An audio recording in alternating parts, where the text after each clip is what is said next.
বন্ধুরা, আমি আবার একটা নতুন ভিডিও নিয়ে তোমাদের সামনে হাজির হলাম আমার সহজপাঠ চ্যানেলে। আমি মিতা চক্রবর্তী। পদটি রান্না করব, সেই পদটি মেন হচ্ছে বাঁধাকপি। তবে এটা নিরামিষই পদ, যদিও আমার রান্নাগুলো আমার চ্যানেলে সহজপাঠ চ্যানেলে আমার নিরামিষই সব রান্না।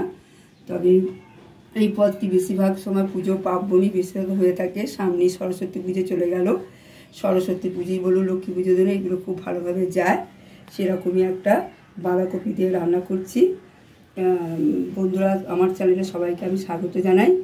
এবার আমি মূল পর্বে ফিরে যাচ্ছি। আর এই রান্নাটি করতে আমার কিছু ইনগ্রিডিয়েন্টস লাগে না, বাড়িতে যেসব আছে তাই দিয়ে করা যায়, একদমই সহজভাবে করা, কিন্তু একটু অতি প্রাচীন রান্না এটা। সেই রান্নাটা তুলে ধরার চেষ্টা করছি, আশা করি আপনাদের ভালো লাগবে। এবার আমরা দেখতে থাকুন কীভাবে কী করছি। এখানে মশলা হিসেবে ব্যবহার করেছি গরম মশলা, সেটাকে আমি একটুখানি থিতে রেখে দিয়েছি, দেখতেই পাচ্ছেন ফাটানো রয়েছে মোটামুটি। আর আছে তেজপাতা। এবার আমি রান্নাটা করব ঘি দিয়ে, দেখতে থাকুন। এবার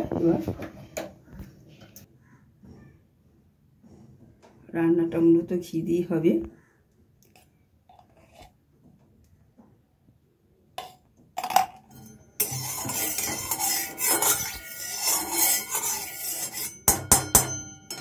হ্যাঁ, বলে রাখি বন্ধুরা, এই যে আমি বাঁধাকপিটা দেখতেই পাচ্ছেন যে ঝুড়ো ঝুড়ো করে একদম কেটে রেখে দিয়েছি, এবং এটা ধুয়ে ভালো করে জল ঝরিয়ে রেখে দিয়েছি। তবে বাঁধাকপির বাইরের অংশটা নেবেন না, ভেতরের অংশটাই নেবেন।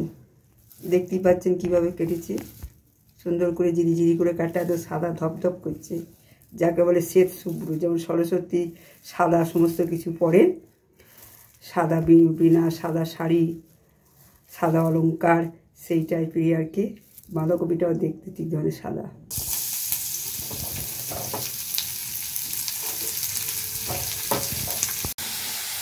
অল্প একটু লবণ দিয়ে দিলাম, কারণ বাঁধাকপিটা যতক্ষণ না মুজে আসছে ততক্ষণ একটু চাপা দিয়ে এটাকে করে ভাপাবো, একটু নেড়ে নিয়ে। এবার দেখছেন তো আমি এটা একটু ভালো করে সমস্ত সবজিটা ঘিয়ের সাথে মিশিয়ে নিলাম। আর বাঁধাকপিতে এমনি জল বেরোয়। এবার এটা মোটামুটি হয়ে এসছে, এবার একটু চাপা দেবো। চাপা দিলে পরে আর একটু বাঁধাকপিটা নরম হয়ে যাবে এবং মুজে হয়ে যাবে। মটরশুঁটিটা এর উপর দিয়ে দিলাম, কারণ মটরশুঁটিটা আমার সেদ্ধ করা নেই, এর সাথে একদম মটরশুঁটিটা একটুখানি সেদ্ধ হয়ে যাবে। মটরশুঁটি দিয়ে দিয়েছি, মজে এসছে, আর একটু চাপা দিয়ে দিলে কপিটা আর একটু সেদ্ধ হয়ে যাবে। 5 মিনিট বাদে ফিরে এলাম। বাঁধাকপিটা অনেকটা কমেও গেছে এবং সেদ্ধ হয়ে এসছে, মজে গেছে অনেকটাই। এবার এটাকে আমি নামিয়ে রাখবো একটা পাত্রে। বাঁধাকপির জলেই বাঁধাকপি সেদ্ধ হয়ে গেল। এটা আরও করলাম যেন শীত শীত আমেজ রয়েছে, মাঘ মাসের মাঝামাঝি পেরিয়ে এসছে, শীত শীত রয়েছে একটু, তাই করলাম এই রান্নাটি। কড়াটা পরিষ্কার করে নিয়ে আমি ওই কড়াতে আবার বসালাম, আবার একটু ঘি দিলাম ফোড়নে। আর যে গরম মশলাটা আমি ছিটে রেখেছিলাম, সেই গরম মশলাটাই আমি দিয়ে দিলাম।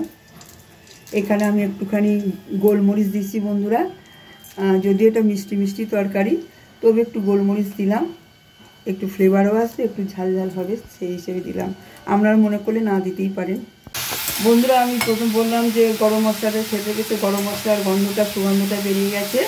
আর তার উপর দিয়ে যে ভেজে রেখেছিলাম বাঁধাকপিটা, সেটা দিয়ে দিলাম। এই রান্নাটা একদমই সহজ, পুরোনো দিনে একটা ঐতিহ্যবাহী রান্না। আগেও বলেছি একবার। লবণটা যদিও আমি আগেও দিয়েছি, দেখলাম একটু কম হয়েছে, তাই স্বাদ মতন আর একটু লবণ দেবেন। আমরা সেরকম বুঝিয়ে দেবেন যেন বেশি যেন না হয়। আমার আগে দেওয়া ছিল একটু কম বলে আরেকবার দিলাম। এখানে আমি 1 কাপের বেশি একটু দুধ নিয়েছি এবং 1.5 কাপের মতন আমি এখানে আটাটা মিশিয়ে দিলাম। আপনারা মনে করলে ময়দা দিয়েও করতে পারেন, যে যার সুবিধা মতন করতে পারেন। আমি এটা আটা দিয়ে ভালো করে গুলে নিলাম। এটা থিকনেস আনার জন্য আমি এই জিনিসটা ব্যবহার করলাম। বন্ধুরা, এবার যে আমি আটা দিয়ে দুধটা গুলে রেখেছিলাম সেটা দিয়ে দিলাম।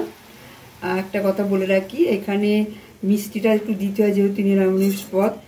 আর আমি তো সব জিনিসই গুঁড়ি দিই, যেহেতু আমি গুড় দিই কিংবা মিশ্রি দিই, আমার এই মিশ্রিটা গুঁড়ো করানো নেই বলে বাধ্য হয়ে একটুখানি চিনি দিতে হয়। নাহলে চিনি আমি তরকারিতে দিই না, কারণ চিনিটা আমার ঠিক দিতে সুটেবেল লাগে না, তাই দিই না। আপনারা মনে করলে দিতেই পারেন। অল্প একটু চিনি দিলাম। কারণ চিনি সত্যিই আমার দিতে কেমন লাগে, কারণ চিনিটা আমি একদমই আমার রান্নায় দেখবেন নিরামিষ চ্যানেল আমার চ্যানেলটা, যার জন্য এইসব রান্না একটু ট্রাই করি। আর বেশিরভাগ মিজরি কিংবা আমার গুড় দিয়ে করা থাকে। একটা কাঁচা লঙ্কা চারা করে দিলাম, এটা ঝাল নয় তবু আমি দিলাম একটুখানি। আমার তরকারিটা হয়ে গেছে, উপর থেকে একটুখানি গা ঘি, আমার দেশি গা ঘি উপর থেকে ছড়িয়ে দিলাম। দেখলেন তো বন্ধুরা, কোনো মশলা নেই, হলুদ থেকে লঙ্কা গুঁড়ো থেকে কিচ্ছু নেই, সাধারণ উপকরণ দিয়ে একটা অসাধারণ রেসিপি বানালাম। আমরা প্রথম থেকে শেষ অবধি অবশ্যই দেখবেন, পারলে একবার ট্রাই করবেন। যেহেতু আমি আমার চ্যানেলটা পুরোটাই নিরামিষ, তাই এই ধরনের রান্নাগুলো আমি একটু এক্সপেরিমেন্ট করি, পুরোনো দিনের রান্না করার চেষ্টা করি এবং আপনাদের সামনে তুলে ধরার চেষ্টা করি। ভালো লাগলেই অবশ্যই প্রচুর প্রচুর শেয়ার করবেন, কমেন্ট করবেন, পাশে থাকা বেল আইকনটিতে অবশ্যই প্রেস করবেন, তাহলে সবার আগে নোটিফিকেশান পেয়ে যাবেন। আজকের মতন এইটুকুনি, আবার পরের কোনো এপিসোডে আবার দেখা হবে। আজকের মতন বন্ধুরা এইটুকুনি, আবার কোনো পরের এপিসোডে আপনাদের সাথে আবার দেখা হচ্ছে। Thank you so much.